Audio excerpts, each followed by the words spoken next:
right, guys, in 2018, we basically had what they call a 25-year flood here in Derby, Indiana.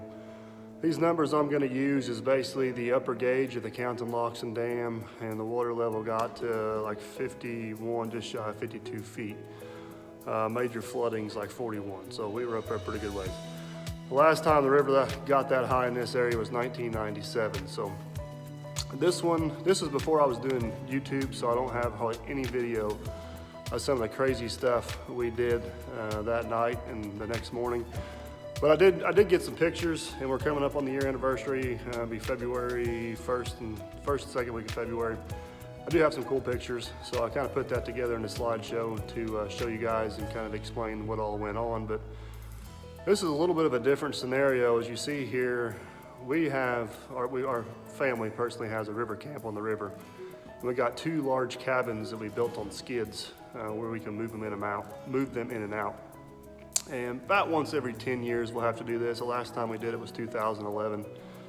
This was 2018. So what makes it tricky is at like 34 feet, the highway goes underwater. So it's really common for the highway to go underwater. Our camp sits high and dry, no big deal.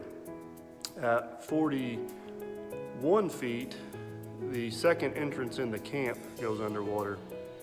And it's not really a good entrance. We got a billy goat equipment down over the hill in front of my house, go across the 40-acre cornfield, but we can still get to camp and get stuff out if we need to. That goes under about 42 feet. So we were watching the river forecast for like the week prior. They were calling for 45, 46 feet, which was gonna cut camp off. It was gonna sit as an island. Camp don't really get in danger of important stuff getting wet till about 47, 48 feet.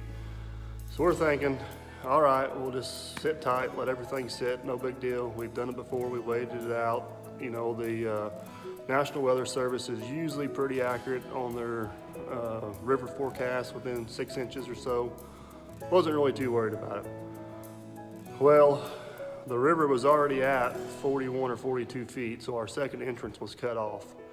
And out of nowhere, they got more rain upriver than predicted, and they changed the forecast from 47 feet to like 52 feet. And it was basically oh crap mode. They did this at like 3 o'clock in the afternoon, so as soon as that forecast changed, it was drop everything we were doing, round up what equipment we could find, and do what we could to secure camp from flooding. So basically what we did was we took the 850 John Deere dozer, the IT-28B cat loader, and basically tied the loader to the dozer and slid down over this mountainside in front of my house. We trudged through about 3 feet of water that was over the road. We got back up on the high ground. We took the dozer, pulled the loader across the 40-acre field, and finally made it to camp right before the sun was getting ready to go down. At this point, as you'll see in the pictures, there is no way we're hauling these cabins out here. It's not happening. So we got a bunch of big quarry rocks sitting over there. We used to protect the riverbank and outline the parking area and stuff like that. So the only plan we could come up with on the fly was raise these cabins up, set them on these big rocks, and try to gain about 4 or 5 feet of water we could take before we get in trouble. So I'll start the slideshow here. I'll kind of narrate it as we go on, and you guys can kind of see what we had to tackle there at the time. All right, guys, these are just a few pictures of camp in the summer before the flood here. We got the 2 cabins, we got the shelter house, we got this little balcony overlooking the river here, and then we got a boat dock down over the hill. But everything's kind of made to be moved for floods. So this is the whole design behind these cabins. These pictures are actually taking the cabin from my house down to camp after it was built. But the whole thought process behind these, with these metal skids and everything built underneath them, is if the water's coming up, we'll load them up, get them out of there, park them on high ground, they'll be good to go. But the problem is sometimes the river forecast changes after the road's already under, so you got to go to plan B, which is kind of what we had to do in 2018. This next picture coming up here this is the access road going back to camp. It goes under first. This is the second place it goes under, which is the highway. Funny story about this. So as some of you guys have probably seen now on my channel with some of these videos I've done with Officer Hoover, whenever he talks about the first time he came to my shop to look over my trucks, that cabin was sitting in my driveway.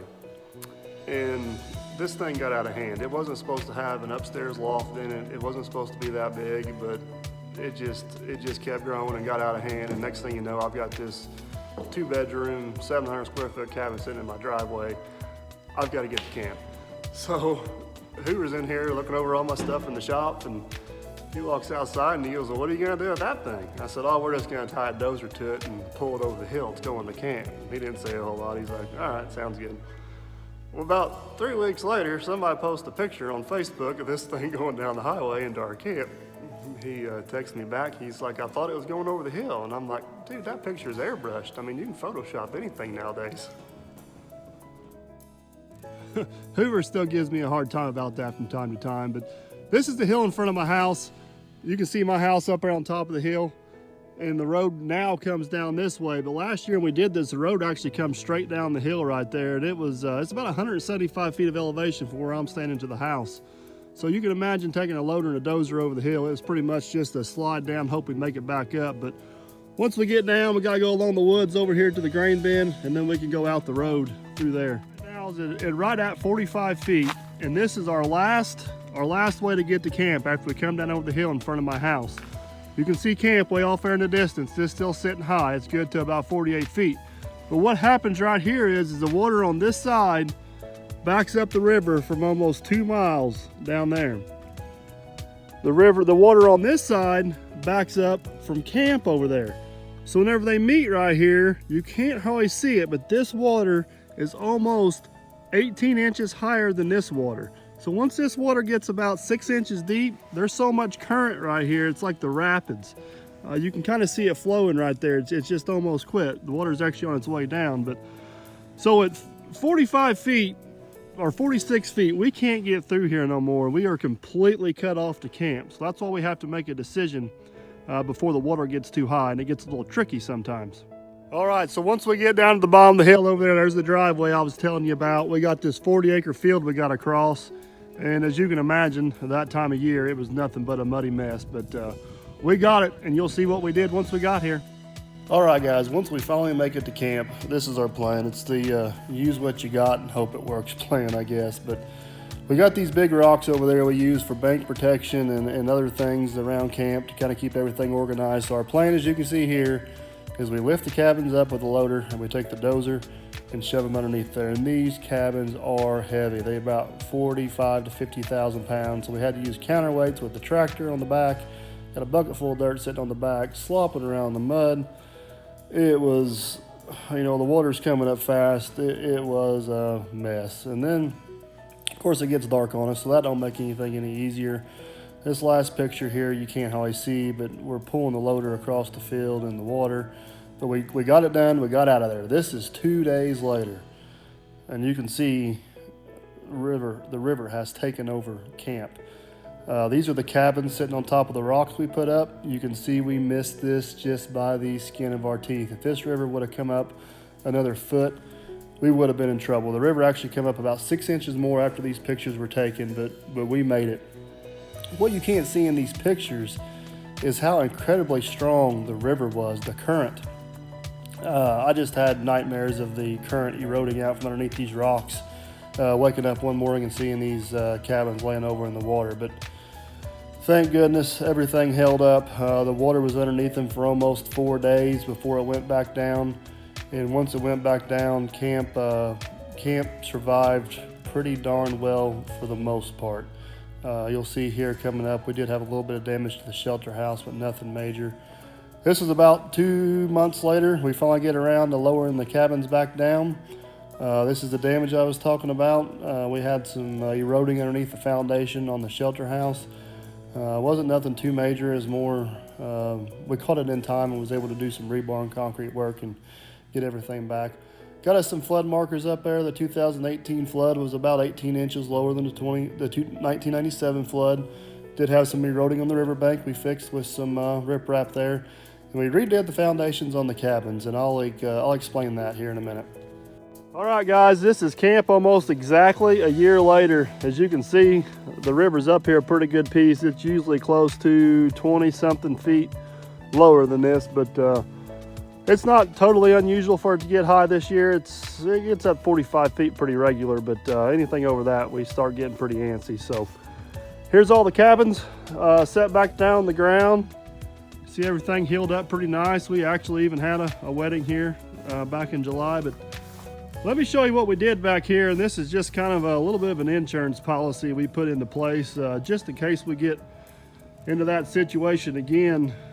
It's not quite as a scramble as what it was before, but you can see before we had these cabins and they just sit just on those concrete logs. So what we did is we went and poured these pads, poured all these pads around there, and then over here behind this building we got these concrete cubes.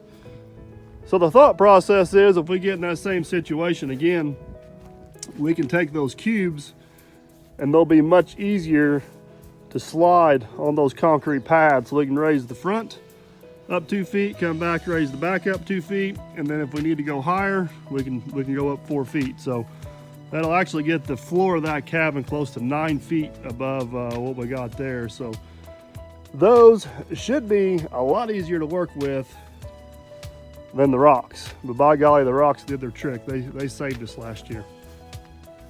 But here's the other cabin set back down. You can see the concrete pad there again. Sheltered house all fared pretty well. There's our new riprap we put on the bank. Once that water comes up and over and starts running up here, it erodes that up there. So we got some riprap there to protect all that. And then you can see the new concrete we got here to fortify there where it washed out a little bit there. You've seen a few of the pics, but everything's pretty good. Be glad this water's back out of here again. And as usual, we got some driftwood to deal with, but nothing out of the ordinary. So like I said, guys, we have to go through this roughly about every 10 years. We had to do it in 97, 2011, and 2018.